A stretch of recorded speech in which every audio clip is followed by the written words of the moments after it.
Assalamualaikum warahmatullahi wabarakatuh. Alhamdulillahirabbil alamin wassalatu wassalamu ala asyrafil anbiya'i wal mursalin wa ala alihi wa sahbihi ajmain. Amma ba'du. Yang kami hormati Ibu Dr. Oktaviani Windra Puspita MPD selaku pengampu mata kuliah Bahasa Indonesia dan teman-teman pendengar semuanya. Dalam video ini kelompok kami akan menjelaskan tentang komunikasi nonformal. Kelompok kami yaitu kelompok 7 beranggotakan yang pertama Muhammad Umar Hasan, yang kedua Anissa Arum Indrasari, yang ketiga Muhammad Dikri Setiawan, yang keempat Fani Melinda, dan yang kelima Arvinur Pramesti Putri. Materi yang pertama yaitu pengertian komunikasi nonformal. Komunikasi nonformal atau informal adalah proses komunikasi yang dilakukan secara tidak resmi, sehingga penanganannya juga dilakukan secara tidak resmi dan tidak terikat oleh saluran birokrasi. Materi selanjutnya yaitu sifat komunikasi nonformal. Yang pertama, komunikasi nonformal muncul karena saluran formal yang tersedia terhambat. Yang kedua, sengaja dipilih ketika suatu pesan tidak memungkinkan disampaikan secara formal. Yang ketiga, lebih banyak berupa komunikasi lisan. Yang keempat, penyebaran pesan sulit dikendalikan.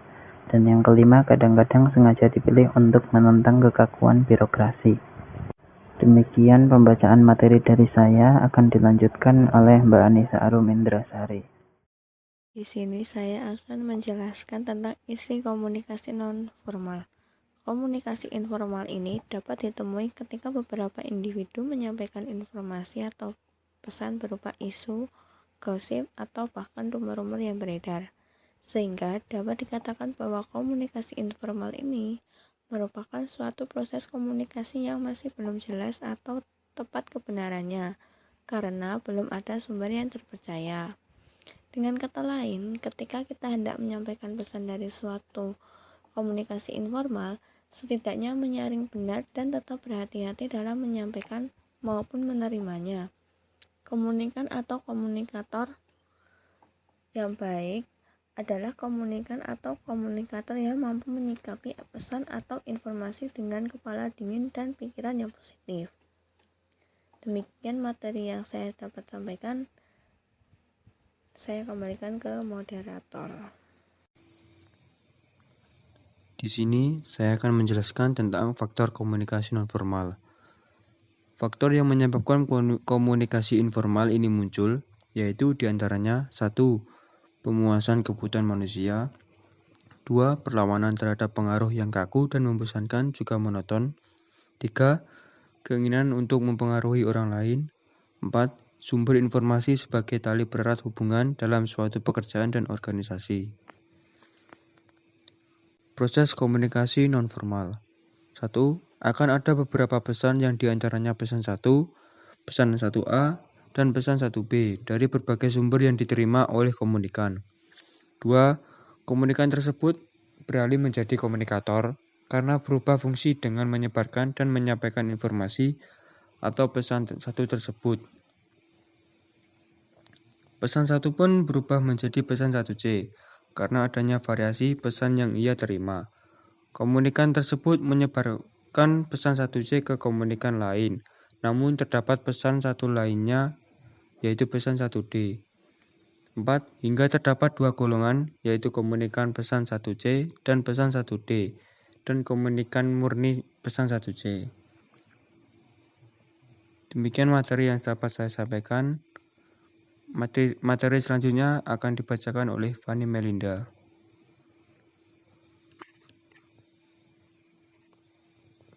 Manfaat komunikasi nonformal. Yang pertama yaitu mempererat hubungan antar individu. Ketika Anda menggunakan komunikasi informal dalam komunikasi organisasi, maka Anda secara tidak langsung dapat mempererat hubungan individu sesama anggota dalam suatu organisasi.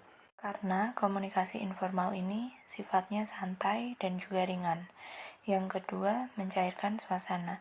Seperti yang dikatakan sebelumnya, bahwa komunikasi informal ini bersifat ringan dan santai, maka komunikasi informal ini dapat mencairkan suasana dikala komunikasi formal mulai menegangkan.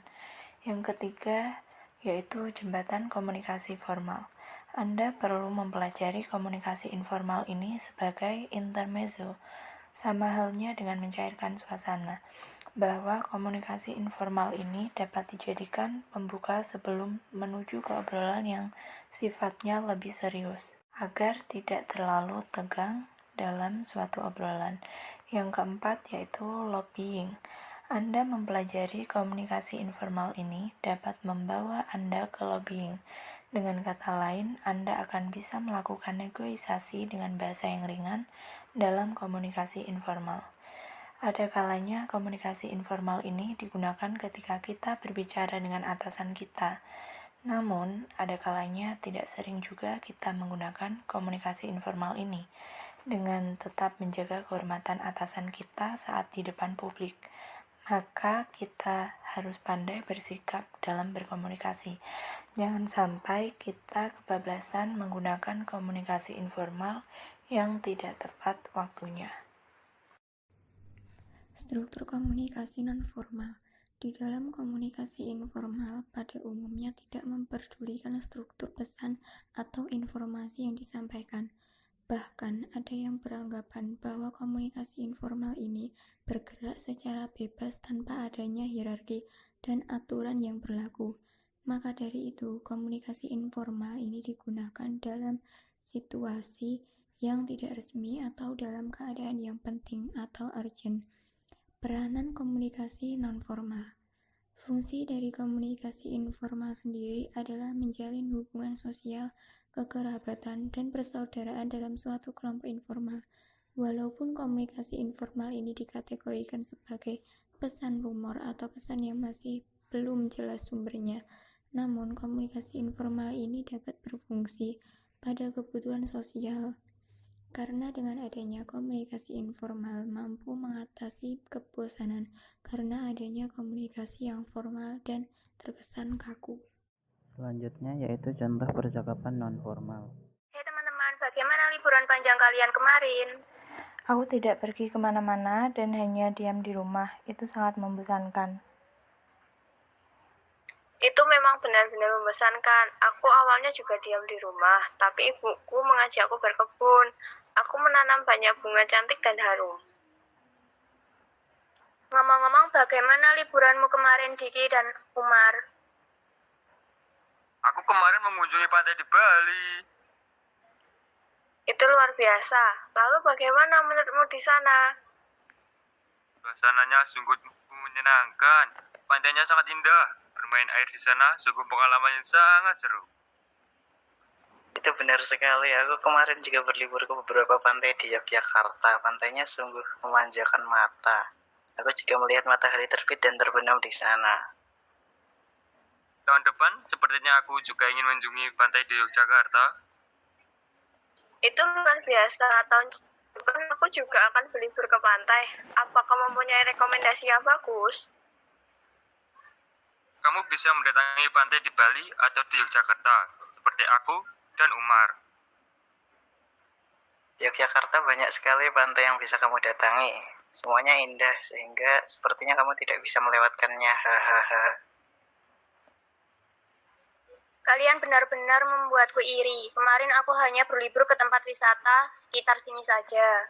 Kamu tak perlu iri, Vi, karena liburanku lebih membosankan darimu. Sudah. Bagaimana tahun depan kita pergi ke pantai bersama-sama? Itu ide yang bagus. Aku udah gak sabar.